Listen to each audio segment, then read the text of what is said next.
ಈಗ ನೋಡಿ, ಕನಕದಾಸರಂತೆಯವ್ರಿಗೇನೆ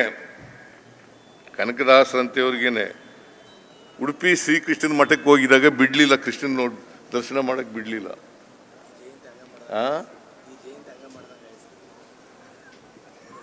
ಉಡುಪಿ ಕೃಷ್ಣನ ಮಠಕ್ಕೆ ಬಿಡ್ಲಿಲ್ಲ, ದರ್ಶನ ಮಾಡಕ್ ಬಿಡ್ಲಿಲ್ಲ.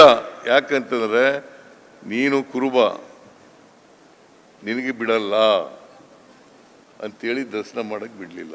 ಅದಕ್ಕೆ ಕನಕದಾಸರು ಶ್ರೀಕೃಷ್ಣ ದೇವಸ್ಥಾನದ ಹಿಂಭಾಗಕ್ಕೆ ಬಂದು ಶ್ರೀಕೃಷ್ಣನ ದರ್ಶನ ಮಾಡಲೇಬೇಕು ಅಂತೇಳಿ ಕೃಷ್ಣನನ್ನ ನೆನೀತಾರೆ. ಆ ನೆನೆದಾಗ ಕೃಷ್ಣ ಪೂರ್ವಾಭಿಮುಖವಾಗಿದ್ದವರು ದಕ್ಷಿಣಾಭಿಮುಖವಾಗಿ, ಆಮೇಲೆ ಪಶ್ಚಿಮಾಭಿಮುಖವಾಗಿ ತಿರುಗಿಕೊಂಡು ಇವ್ರಿಗೆ ದರ್ಶನ ಕೊಡ್ತಾರೆ. ಅದನ್ನೇ ಕನಕನ ಕಿಂಡಿ ಅಂತಾಗಿ ಉಡುಪಿನಲ್ಲಿ ಕನಕನ ಕಿಂಡಿ ಅಂತ ಬಂದಿರತಕ್ಕಂಥದ್ದು ಅದಕ್ಕೋಸ್ಕರನೇ. ಆದ್ದರಿಂದ ನಾವು ತಿಳ್ಕೋಬೇಕು, ಇದು ಅನೇಕ ವರ್ಷಗಳ ಕಾಲ ನಡ್ಕೊ ಬಂದ್ಬಿಟ್ಟಿದೆ. ಈ ವರ್ಣಾಶ್ರಮ ಪದ್ಧತಿ ಇದೆಯಲ್ಲ, ಅನೇಕ ವರ್ಷಗಳಿಂದ ನಡ್ಕೊ ಬಂದ್ಬಿಟ್ಟಿದೆ. ಆ ವರ್ಣಾಶ್ರಮ ಪದ್ಧತಿಯಿಂದಲೇ ಬಹುಸಂಖ್ಯಾತ ಜನ ಅಕ್ಷರ ಸಂಸ್ಕೃತಿಯಿಂದ ವಂಚಿತರಾದರು. ಈಗ ಇವರು ಡಾಕ್ಟರ್ ಚೆನ್ನೈ ಒಡೆಯರ್ ಅವರ ಮಗ ಕಾಂತರಾಜು ಲಾಯರು, ಇವ್ರಿಗೆ ಅವಕಾಶಗಳು ಸಿಗದೇ ಇದ್ರೆ ಡಾಕ್ಟರ್ ಆಗೋಕ್ಕೆ, ವಕೀಲರಾಗಕ್ಕೆ ಸಾಧ್ಯ ಆಯ್ತಿತ್ತ? ಆಯ್ತಿರ್ಲಿಲ್ಲ. ನೀವೆಲ್ಲ ಗುರುಗಳಾಗಕ್ಕೆ ಸಾಧ್ಯ ಆಯ್ತಿತ್ತ? ಸ್ವಾತಂತ್ರ್ಯ ಬಂದ ಮೇಲೆ ಇವೆಲ್ಲ ಅವಕಾಶಗಳು ಸಿಕ್ಕಿರೋದು. ಈಗ ನಾನು ಮುಖ್ಯಮಂತ್ರಿ ಆಗಕ್ಕೆ ಸಾಧ್ಯ ಆಯ್ತಿತ್ತ? ಆಯ್ತಿರ್ಲಿಲ್ಲ. ಇದ್ರ ಬದಲಾವಣೆ ಮಾಡಬೇಕು ಅಂತಲೇ ಕನಕದಾಸರು ಪ್ರಯತ್ನ ಮಾಡ್ತಿದ್ದ ಆ ಕಾಲದಲ್ಲಿ. ಅದಕ್ಕೆ 500ನೇ ಕನಕದಾಸರ 500ನೇ ಜಯಂತ್ಯೋತ್ಸವ ಬಂತು. ನಾನು ಆಗ ಟ್ರಾನ್ಸ್ಪೋರ್ಟ್ ಮಿನಿಸ್ಟರ್ ಆಗಿದ್ದೆ. ಬಸವರಾಜ ಬೊಮ್ಮಾಯಿ ಅಲ್ಲ, ಈ ಸೀನಿಯರ್ ಬೊಮ್ಮಾಯಿ, SR ಬೊಮ್ಮಾಯಿ ಅವರು ಮುಖ್ಯಮಂತ್ರಿ ಆಗಿದ್ದರು, ನಾನು ಸಾರಿಗೆ ಸಚಿವ.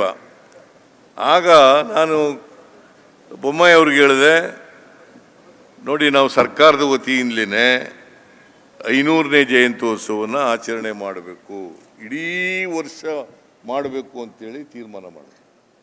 ಇಡೀ ವರ್ಷ, ಬಹುಶಃ ಇಡೀ ವರ್ಷ ಕನಕದಾಸರ ಜಯಂತ್ಯೋತ್ಸವವನ್ನು ಮಾಡಲಿಕ್ಕೆ ತೀರ್ಮಾನ ಮಾಡಿದ್ದು ಬೊಮ್ಮಾಯಿ ಅವರ ಸರ್ಕಾರ, ನಾನು ಸಾರಿಗೆ ಸಚಿವನಾಗಿದ್ದಾಗ ಅಂತಕ್ಕಂಥದ್ದನ್ನು ತಿಳ್ಕೊಂಡು ಅಲ್ಲಿಂದ ಈಚೆಗೆ ಎಲ್ಲ ಕಡೆ ಕನಕದಾಸರ ಜಯಂತ್ಯೋತ್ಸವ ಆಚರಣೆ ಮಾಡಲಿಕ್ಕೆ ಪ್ರಾರಂಭ. ಅದಕ್ಕೆ ಮೊದಲು ಅಲ್ಲಿ ಎಲ್ಲೆಲ್ಲೋ ಒಂದೊಂದು ಕಡೆ ಕನಕದಾಸರ ಜಯಂತ್ಯೋತ್ಸವ ನಡೀತಾ ಇತ್ತು. ಕನಕದಾಸರ ಜಯಂತ್ಯೋತ್ಸವ 500ನೇ ಜಯಂತ್ಯೋತ್ಸವ ಮಾಡಿದ ಮೇಲೆ 1988 ನವೆಂಬರ್ ತಿಂಗಳಲ್ಲಿ 500ನೇ ಜಯಂತ್ಯೋತ್ಸವ ನಡೀತು. ಅದಾದಮೇಲೆ ಎಲ್ಲ ಕಡೆ ಕನಕ ಜಯಂತಿಗಳ ಮಾಡಲಿಕ್ಕೆ ಶುರುವಾಯ್ತಿತ್ತು, ಸಂಘಟನೆ ಮಾಡಲಿಕ್ಕೆ ಶುರುವಾದದ್ದು. ಆಮೇಲೆ ನಾನು 89ರಲ್ಲಿ ಸೋತೆ.